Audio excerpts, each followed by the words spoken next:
Okay, so I'll just let's say here's the review of the I guess my noob review of the USD Sway Chris Farmer Pro skates.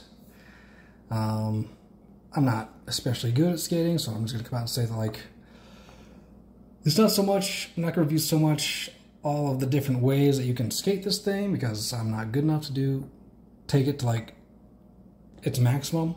I mean, I'm still learning machios and shit, so I'm mostly just gonna give my basic thoughts on the construction primarily. There also will not be any skating in this video. I kind of just want to get my thoughts down real quick and put out a review, because if I don't, I'm gonna procrastinate on it and then I'll never get done. There will be some skating in a later video, because I did take some footage. I just need to do the editing, so you'll be able to see my really mediocre only right-footed machios and just some rolling around in a skate park. Pretty much my maximum. But anyway, I'll just get into it.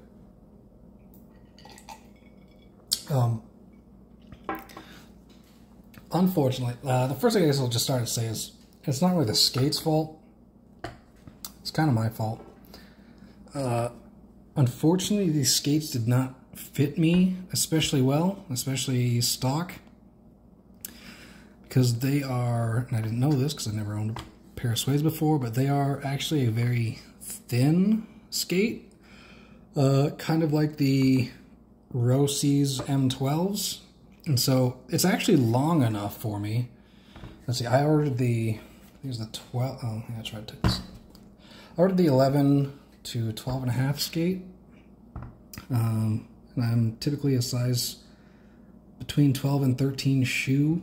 But I ordered the size 13 Razors SL, which was slightly too large for me, so I went with the 11-12 of this skate, figuring that it would fit me just right. And in terms of length, it's actually fine, but again, it's just too thin for me. Apparently I have fat feet. So especially with that crown liner that was in it, just way too thin for me. You notice I have like kind of a weird setup thing going on here. I swapped out the laces for what I think are better laces. These are waxed ones.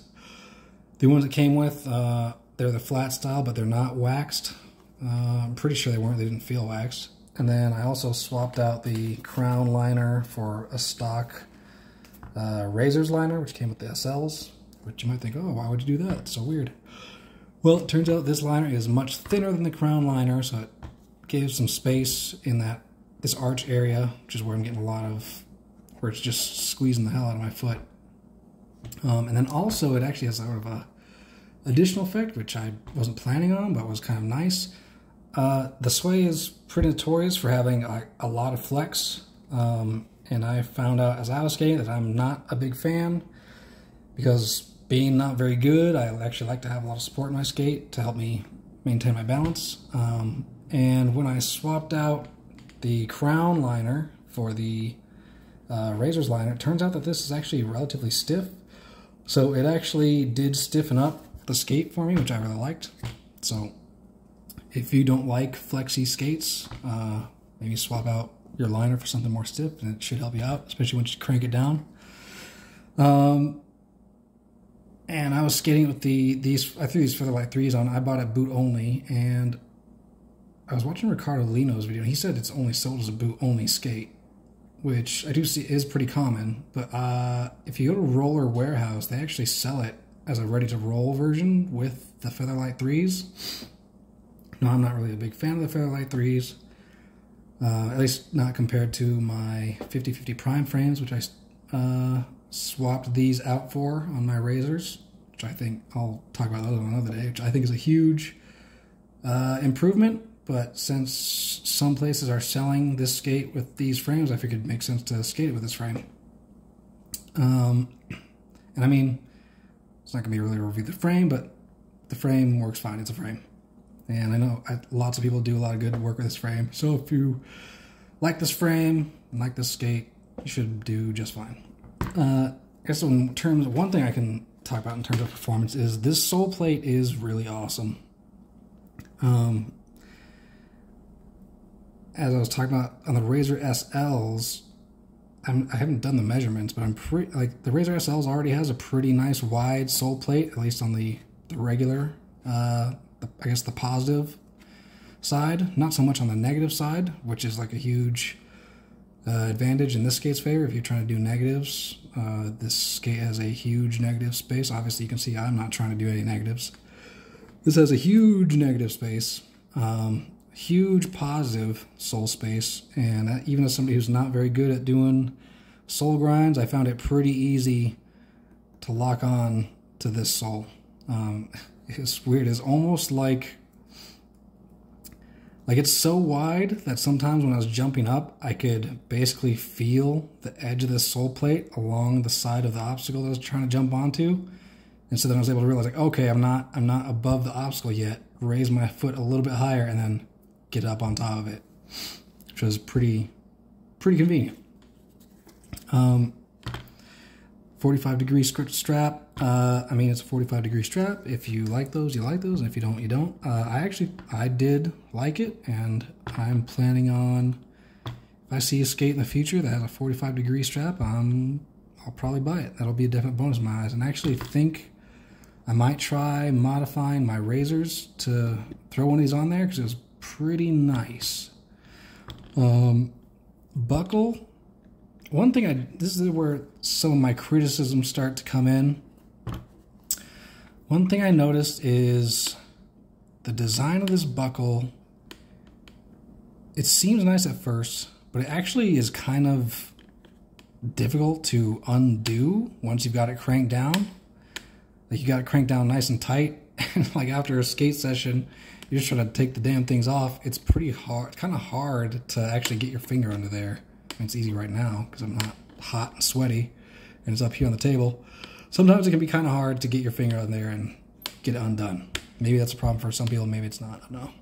And then also, I did notice and maybe it won't be a big deal, but I've noticed that it's kind of loosening up, like the pins and, I don't know what you call these exactly. But the hardware in here, I'm hoping it's just a break-in thing, and all of these things loosen up and on the sways, and they don't break. But that's a little bit worrisome that this is kind of getting loose like this. I don't know, maybe somebody who has skated sways for a long time can reassure me that this will not come apart. And then also on the strap, this seems like another thing where it just needs a break-in period, but it's really annoying right now. The strap, I don't know if it's like a little bit too large or what, but when you've got it cranked down, and sometimes these teeth just do not want to come out of this buckle. Actually less so on this left foot. It's mostly on the right foot that it's the biggest annoyance. And so when you got it cranked down real tight and you try getting this thing out, sometimes these teeth will just stick and they will not want to come out. Again, it seems like one of those things where it'll just fix itself over time, or maybe you could just sit somewhere and just in out to grind down that, I know you love that sound, just grind down those teeth and it should probably fix itself. But just one of those things that just a little annoyance, one more little annoyance. Oh, and then again on this buckle, one of the things I noticed when you crank down on it, sometimes I don't like the fact that there's only one screw in here, holding that together. It's like sometimes I'll notice when I'm trying to either get it on or off, it is really yanking this clip up. And I feel like that's an easy fix. Like, you could probably just maybe you can't put another screw in there. I don't know. Just the way it's designed, like if you're cranking down on that strap, it's going to be putting a lot of pressure on that one screw and pulling up on this clip. So I mean, it's just like a bunch of little none of this affects the skating. When you're skating it feels great. I mean, it's a perfectly functional boot. Again, I had no problems locking the couple of grinds that I know how to do. Skated fine, and I actually did do a session with the prime frames, and of course, I mean, the prime frames are just a huge upgrade on its own, and it made it feel great. Like I said, it's a pretty slim fit, so if you're a narrow-footed person and you like the sort of low-profile nature of those Rossies, but you want something with a wider sole kit to make those grinds easier, this is probably a great option for you. It is a very narrow boot, especially along the arch. But if you're a fat-footed person like me, maybe not the best option for you unless you can upsize. That wasn't an option for me because I bought literally the biggest size that was available. It was kind of a gamble, didn't work out that well. But if you're like a smaller size, like typically a 10 or something like that, then you can upsize to one of these. And then that crown liner will probably be perfect for you because it'll fill up whatever space needs to be filled. Because that thing is, that's one thing I will say, that crown liner is awesome if your foot can fit in here with that liner in here. Again, obviously mine didn't, but I took the crown liner out and put it in my razors, which were slightly too big for me, and now that crown liner is amazing.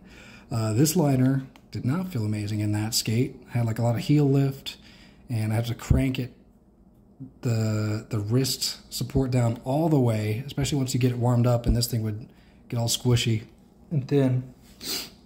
But with that crown liner, you throw it in, and it takes up all of the empty space in your boot, and it's awesome. So I know this thing typically comes with that crown liner. It's a nice big upgrade. So if your foot fits in here with the crown liner, you're gonna like that. Assuming you like nice, thick, poofy liners. If you don't like very thick, poofy liners, then again, maybe not the setup you want to go with or the boot you want to buy.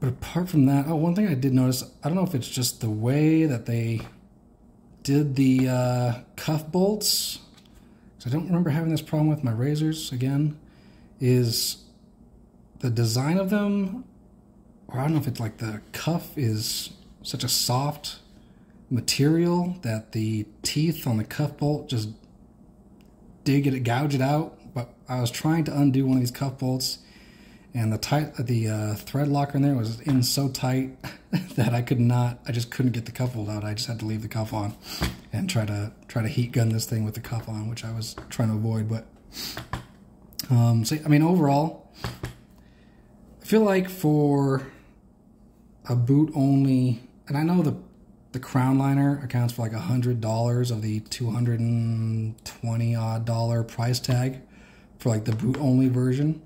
So you're basically paying $120 for just the shell. I feel like there's like a few things that they could have added on besides just the 45-degree strap, which I think is the main addition from the stock Sway boot.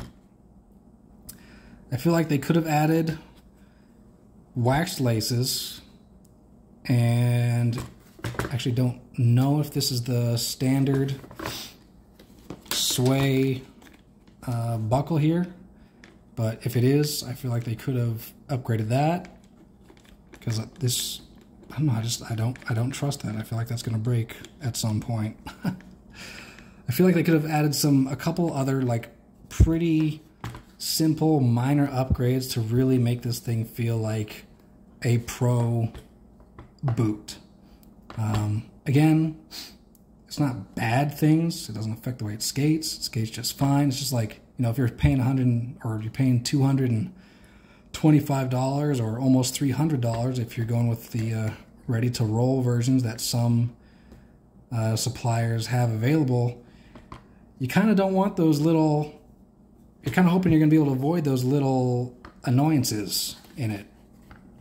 I mean, like the Razor SLs that I have, they're not a pro model boot, but aside from the stock liner being kind of boring and not like super high quality, That was a really great. I don't have any of these annoyances on the Razor SLs that I do on this. Like all the bolts come apart just fine. The buckle doesn't feel like it's going to come off. I never had an issue with the strap catching on the inside buckle. I never had any of those issues.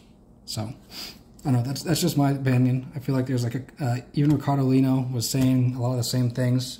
It's just like really minor details that they could have taken a look at to really boost the quality of this skate up to what you think a pro level skate boot should be. But I guess my overall opinion is just like, yeah, thin profile, so not great for fat feet people like me. Really great if you're thin foot. The crown liner is awesome, and I'm gonna keep using it on my razors until I can get this thing sorted out. I'm probably gonna take a heat gun to the side again and see if I can just push that out another couple millimeters. Like if I can get that sorted out, then I'll definitely be skating this a lot more often. But and then like, you know, I kind of got to sort out a few other things. I want to get an upgraded liner. That's a nice thin liner. Maybe get some matching laces. So I'll definitely be skating this again. I just need to do some work on it because just this sole plate is just awesome. Like the sole plate alone is a good reason to buy this boot, and the fit if you have nice thin feet. Again, crown liner is awesome. 45 degree strap, awesome. Buckle could use some work. I know you can probably add an aftermarket one, no problem. I think even the razors buckles, which I bought for my razors, which are really nice. You can I think I saw that you can add those buckles to this skate bottle. So you might consider doing that. But yeah, overall, pretty awesome skate boot. Few minor details that kind of bring it down a little bit. That may make the price tag seem a little bit excessive, but overall, I had fun with them, even with the little bit of foot pain that I had. Although it has been the foot pain has been going away. Maybe just skating it more and more will break it in a bit. But in any case, I'll just take a heat gun to it and see if I can fix that. But yeah, sorry if that's kind of rambling. Just and again, I'll put some footage of me skating these in a separate video. I just want to get this done and out of the way, otherwise I might never get it done. All right, those are my thoughts. Take it or leave it, I suppose. I hope you guys are enjoying your Chris Farmer skates if you already bought them. Especially I know people who like the flexi skates will probably be digging on this. But yeah, that's it. Have a good one.